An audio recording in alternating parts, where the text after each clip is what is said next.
El programa de esta noche está dedicado al cine de animación y por ello estaremos hablando de los estudios Ghibli de su creador Hayao Miyazaki. Nos acompaña en el estudio también Alejandro Borduin para hablar de postproducción. En la sección On Demand, Mariana Carvajal nos platicará de la serie animada Bob's Burgers y después en Cineteca Lumière hablaremos de la cinta Ghost in the Shell de Mamoru Oshii. Bienvenidos todos al Café Lumière. Comenzamos.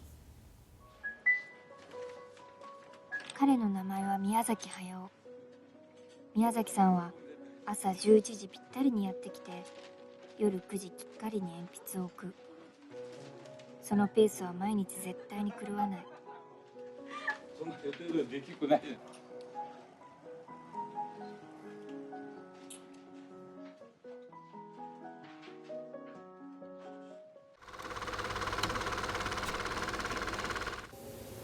Soy Victoria Cabrera y damos la bienvenida a todos los que nos sintonizan a través de la señal de radio y televisión de Veracruz. Mi nombre es Gustavo Vega e igualmente saludamos a toda la gente que nos acompaña a través de las redes sociales. El día de hoy estamos dedicando nuestro programa al cine de animación y concretamente a uno muy particular, a un estudio muy particular que son los estudios Ghibli y a su creador, el maestro del Japón, Hayao Miyazaki. Así es. Vamos a hablar sobre todas las películas que se produjeron a partir de estos estudios, que son los estudios Ghibli, y para ello tenemos que hablar de Hayao Miyazaki. Hayao Miyazaki es su creador y su máximo exponente. Esta casa de estudios se comenzó a partir de los años 80, para ser específico en el 83, y empezaron a producir ciertos cortometrajes y de ahí dieron el salto a la producción de largometrajes. En ellos no solamente se involucra a Hayao Miyazaki, sino también tenemos la participación de Sao Takahani. De las particularidades que podemos destacar de las películas de animación japonesas, especialmente de los estudios Ghibli, resaltan las películas que están inspiradas en personajes y en protagonistas mujeres que son heroínas y que luchan con alguna injusticia o con algo que las está aquejando internamente. Es una exploración del interior de los personajes y también de su correlación con el bosque, con los animales y con otras especies en cuanto a su respeto y a su conservación. Claro, yo creo que viene siendo los estudios Ghibli una especie de contrapunto al mundo americano o al continente americano, a la producción audiovisual en cuanto a animación en América, ¿no? Concretamente a Disney. Así es. Y yo creo que lo que se le tendría que agradecer en este caso a los estudios Ghibli, pues es ciertamente este cambio de visión y esta ¿Visión? pues salida del adoctrinamiento que suele ser el cine de animación para niños. Claro. Disney, si bien ha hecho y ha aportado grandes obras al mundo, sobre todo en otras épocas, me parece que es muy claro que en las últimas décadas se ha dedicado a adoctrinar a través del cine a los niños y en muchos sentidos, en una narrativa occidental, en una narrativa construida alrededor de la figura del héroe. En contraparte a esto, me parece que del otro lado del mundo están afortunadamente los estudios Ghibli, que siempre han salido de esta cuestión, ¿no? Y nos entregan, me parece que se le adjudican alrededor de 20 películas, ¿no? Más o menos, los estudios sí. Ghibli en 30 años de existencia. Y pues demostraron que la animación no solamente son princesas, ¿no? Así es. Hay todo un mundo que gira en torno a las preocupaciones de los niños, tomados no como pues cuestiones sin importancia o cuestiones de un grado menor, Claro. sino como cuestiones verdaderamente relevantes, ¿no? Las preocupaciones de un niño, los cambios que puede sufrir un niño. Sobre todo no la subestima, creo que no subestima sus sentimientos y al contrario, los maximiza y los potencializa. Y además haciendo honor a toda una cultura del anime, ¿no? Estos géneros que los japoneses han creado y que han desarrollado y llevado a grados de verdadera maestría, ¿no? Claro. Esta cultura de la animación, la cultura del del dibujo animado como tal, la continuación del cómic llevado al cine. Claro, porque tenemos que recordar que Hayao Miyazaki, justamente sus inicios son desde las mangas y desde la animación japonesa, que no tenía que ver todavía con películas, sino más como con caricaturas y ciertas series, ¿no? Claro, y hay películas, si no estoy mal, dentro de las películas de los estudios Ghibli están en la historia del cine japonés dentro de las más vendidas y de las más Taquilleras. reconocidas. Claro. Yo siempre he dicho, la animación es interesante porque haciendo un paralelismo con el teatro, es como el teatro de títeres, o sea, no hay límites. Exacto. La animación se puede crear verdaderos mundos completos y bueno, es un poco difícil de producir, son muchos años usualmente de trabajo, muchos animadores, son equipos muy complejos y afortunadamente están estos estudios a nivel internacional que lo pueden lograr y que pueden hacer realidad estas visiones que muchas veces el cine que se filma con una cámara o el cine que utiliza a los humanos, pues no es posible. No puede, ¿no? claro.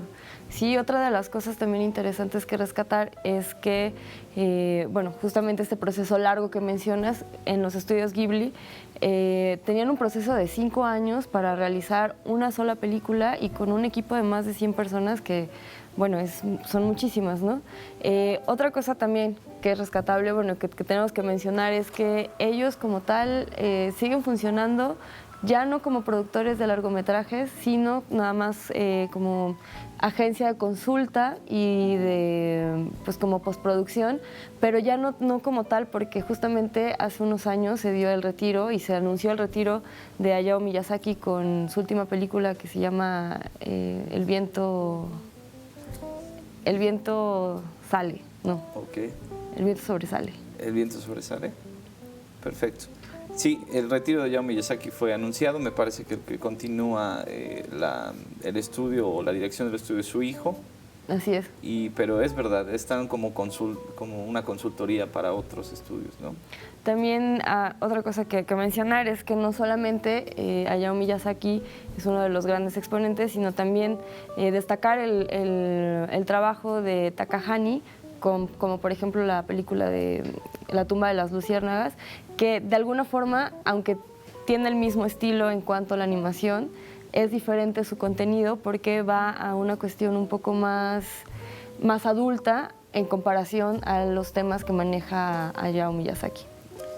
Bueno, pues en el Café Lumière no queríamos dejar pasar la oportunidad de recordar al maestro del Japón y de la animación, Hayao Miyazaki.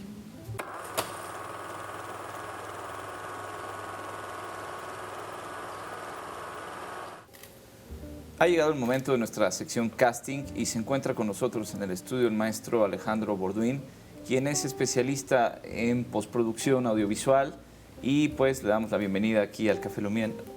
Alejandro, bienvenido. Hola, gracias. Bienvenido, Alejandro, gracias por estar acá. Gracias por decirme maestro, la verdad es que no soy licenciado todo. Platícanos un poco, bueno, pero eres maestro en las escuelas de cine, especialmente en el CCC. Sí, soy egresado del CCC, egresado originalmente como guionista. Ok.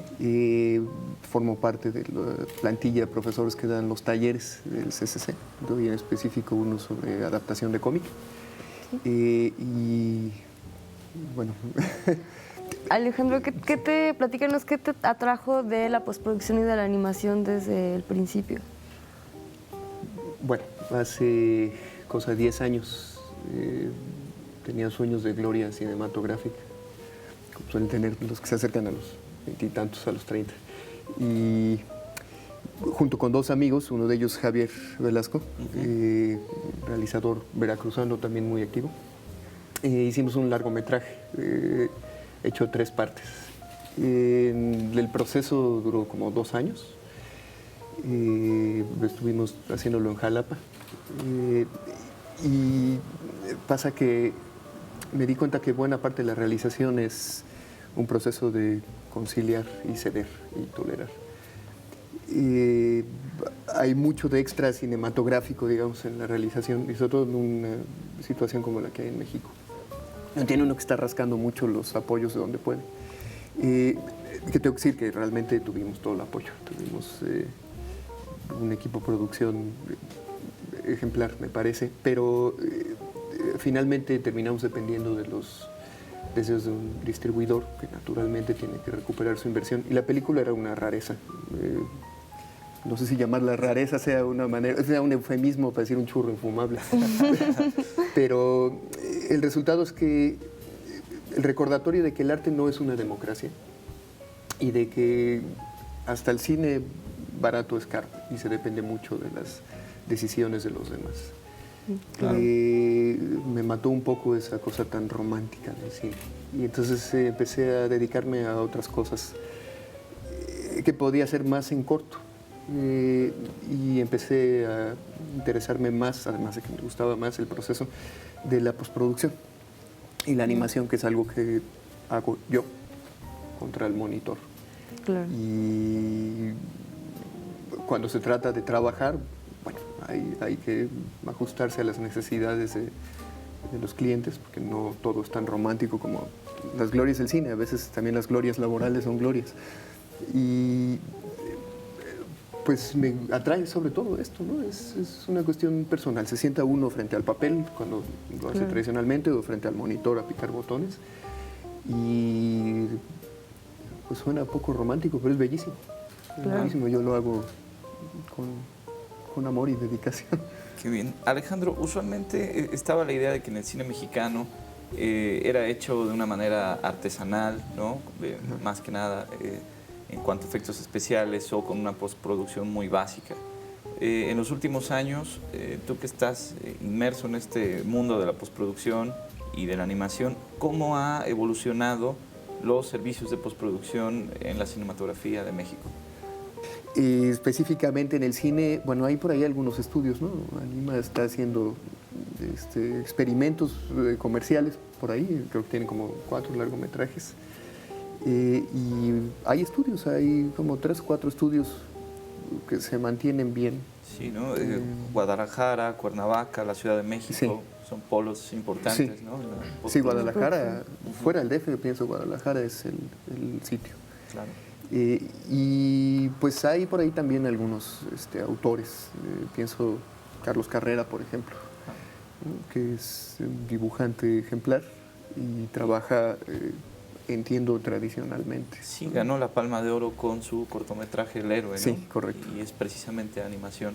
Sí, animación tradicional, aunque lo que entiendo es que terminó ya un largometraje en 3D, que le debe haber llevado, pues, no sé, por lo menos unos 10 años. Ahora, el récord no lo tiene él, lo tiene Richard Williams con El Ladrón y el Zapatero, 30 años en producción, 31 años en producción, me parece, y hay...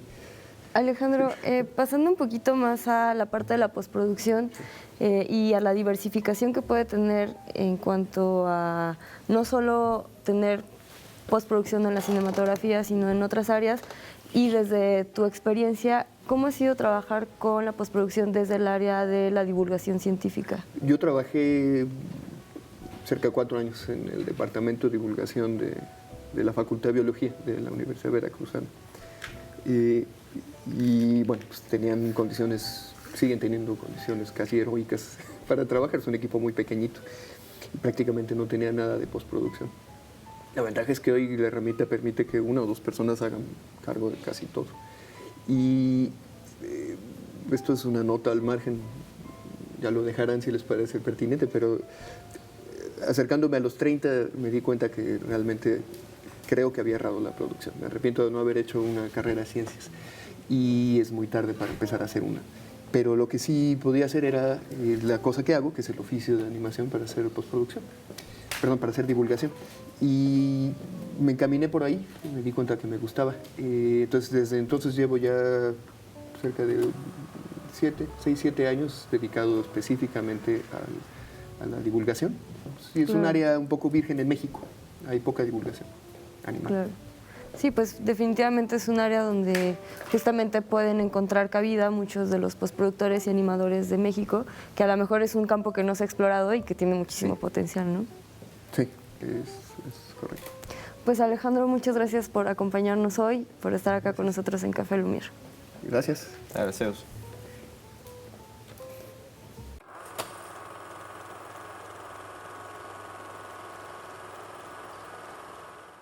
Hola amigos de Café Lumière, soy Mariana Carvajal y esto es On Demand, un lugar para hablar de nuestras series favoritas.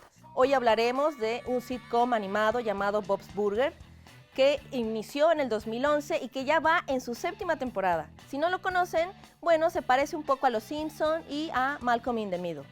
La serie cuenta la vida de los Belchers, integrados por los padres Bob y Linda, los hijos Tina, Jean y Luis, y todos ellos administran el restaurante de hamburguesas de Bob. Bob es un bigotón bien intencionado, siempre fiel a su familia y a su negocio de hamburguesas. A pesar de ser un hombre de familia, lo único que quiere es tener un espacio para él mismo y siempre compite con Jimmy Pesto, el dueño del restaurante italiano de enfrente. Linda es una mamá metiche y parlanchina y extremadamente rara, de esas que siempre nos ponen en vergüenza frente a nuestros amigos. Tina es la hermana mayor y está en pleno despertar sexual. Además, tiene una obsesión poco sana con los zombies y grandes problemas sociales, porque parece ser que siempre dice las palabras incorrectas. Jean es el hermano, y aunque no es uno de mis personajes favoritos, es clave para la trama. Él es un adolescente con un ligero retraso mental, pero que en los momentos más inesperados usa su ingenio poco común para ayudar a la familia. Louise es muy especial. Ella es la hermana menor y la que tiene mayor valentía, imaginación y astucia, pero pues es una niñita y a pesar de su gran carácter, siempre es la más vulnerable. Por eso hace un gran despliegue de maquiavelismo y empuja a sus hermanos a vivir aventuras que no quieren. Las aventuras familiares son muy inocentes. La serie no es nada vulgar y la principal fuente de comedia son las características de estos personajes alocados. Son tan bien interpretados por los actores de voz que estoy segura que hemos conocido a muchos de estos personajes en la calle o en nuestra propia familia. Además, el tema central de esta historia es la unión familiar. Bob's Burger es una comedia muy alejada de American Dad y Family Guy, ya que es más cándida, emocional y su humor es blanco. Aunque a veces es un poco escatológico porque Jean es un cochino, pero en la historia familiar de los Belcher podemos ver a nuestra propia familia. Bueno amigos, eso es todo por hoy. Esto fue On Demand, yo soy Mariana Carvajal. Vean series.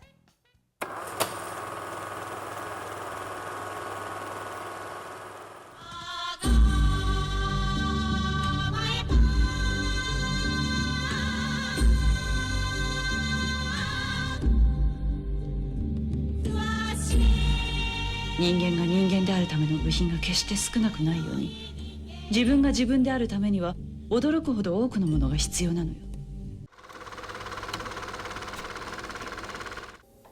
Ya estamos en Cineteca Lumière y como lo prometimos vamos a hablar de la cinta animada japonesa Ghost in the Shell del director japonés también, Mamoru Oshii. En esta cinta tenemos que hablar precisamente que es una cinta animada del año 1995 y es un thriller psicológico y de detectives. En esta película se plantea un escenario en el siglo XXI donde los humanos conviven con una tecnología muy avanzada y se plantea muchas de las premisas que ahora también podemos interpretar o plantearnos en cuanto a la relación del humano con la tecnología. Sí, una cinta que en su momento pues fue importante por la influencia que tuvo en otros directores y en otras expresiones también del cine. Y bueno, a mí lo que me llama la atención es la importancia que tiene el manga, esta expresión que aquí podremos denominarlo como, más que el cómic, yo creo que la novela, trasladada al mundo latino, la novela gráfica. Claro. Es fundamental este medio de expresión que tienen en Japón y desde ahí han creado toda una cosmovisión y toda una tradición en cuanto a obras que para ellos son fundamentales e importantes. Ghost in the Shell, pues podríamos decir que inspiró a los hermanos Wachowski a hacer Matrix, ¿no? Claro. Sí, de hecho podemos hasta ver algunos elementos gráficos muy similares, como lo son pues estos códigos con fondo negro y los mismos códigos en color verde, que cuando yo la vi recientemente, cuando la vi inmediatamente la relacioné justamente con Matrix y toda este mundo cibernético que también plantea la película, ¿no? Sí, además recordemos que tanto el manga como la película fueron concebidas a finales de los 80s y 90s. Y bueno, no había celulares, el mundo no estaba conectado de esta manera como lo tenemos ahora. Y lo interesante es que ya se había adelantado, no a las cuestiones futuristas que desde hace mucho tiempo el cine de ficción o de ciencia ficción ya se ha adelantado, como que podemos volar o podemos hacer grandes cosas desde una computadora, sino a la impersonalización del ser humano. Claro. A través de la tecnología, ¿no? Que por medio de la tecnología íbamos a llegar a un proceso de falta de identidad, de impersonalización, de contacto con otros seres humanos y a cuestionarnos el alma humana y el espíritu humano. Desde ese punto de vista, pues es interesantísima Ghost in the Shell. Claro, sí. Una de las cosas que platicábamos fuera de cámaras era que las premisas que plantea en ese momento, en el 95, justamente ahora son muy vigentes y pues nos hace pensar en cuál es nuestra relación con la tecnología. Y también otra de las propuestas que hace esta película en cuanto a pensamiento es quiénes somos, realmente cómo nos validamos, cómo la sociedad nos valida y cómo lo interiorizamos. Creo que eso también es otra de las partes pues, rescatables de la película que plantea como para que quede como reflexión. Claro, a mí me llama la atención el mismo título, Ghost in the Shell, que Shell esto lo entendemos como la interfase o el sistema cibernético y hace alusión precisamente al espíritu, al alma, ¿no? El fantasma en el sistema viene siendo el alma de un robot o del propio ser humano robotizado o completamente impersonalizado, ¿no? Gracias a la tecnología. Sin duda está bien, ¿no? De una película épica, una película importante en el cine de animación y que ha tenido y ha trascendido el propio género y el propio y su tiempo también, ¿no? Es importante hoy en día también. Claro, inclusive muchos sabrán que salió una versión con Scarlett Johansson hace pocos meses, pero que bueno, por lo que leí en la crítica no ha tenido el efecto que tuvo de impacto con la película animada. Ghost in the Shell, la recomendación de la Cineteca Lumière.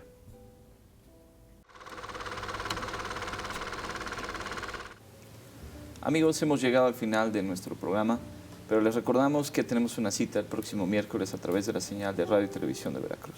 También los invitamos a que sigan nuestras redes sociales y que nos dejen sus comentarios y sugerencias. Muchas gracias por su atención y nos vemos en el próximo Café Lumière.